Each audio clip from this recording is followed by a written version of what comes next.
Gokhale education society संचलित HAL high school इंग्रजी माध्यम येथील NCC एअर विंग छात्र सैनिकांना भारतीय हवाई दल लोहगाव पुणे येथे झालेल्या फ्लाइंग कॅम्पमध्ये प्रत्यक्ष मायक्रोलाइट एअरक्राफ्ट 3904 उड्डाणाचे प्रशिक्षण घेण्याची अनोखी संधी मिळाली.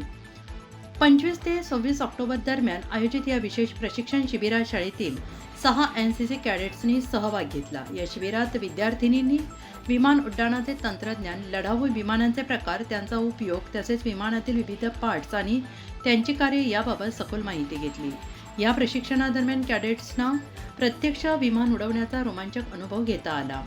या कॅम्पमध्ये सहभागी छात्र सैनिकांमध्ये स्वरा साळी, रिदा मंसुरी, मयांक दिवान, नमित धनावडे, प्रथमेश यादव, सम्यक जाधव यांचा समावेश होता. शाळेचे प्राचार्य BB साळवे यांनी या कॅडेट्सच्या यशस्वी सहभागाचे कौतुक करत अभिमान व्यक्त केला. तसेच उपमुख्याध्यापक SN जोशी, पर्यवेक्षक SH पाटील आणि लोखंडे, NCCचे कमांडिंग ऑफिसर यांनी छात्र सैनिकांचे अभिनंदन केले. या अनुभवातून NCC कॅडेट्समध्ये देशभक्ती, आत्मविश्वास, विज्ञानातील आवड अधिक दृढ झाली असून भविष्यात हवाई दलात अधिकारी होण्याची प्रेरणा त्यांनी व्यक्त केली. उत्तर महाराष्ट्र न्यूज नेटवर्कसाठी सद्दाम पिंजारी, ओझर.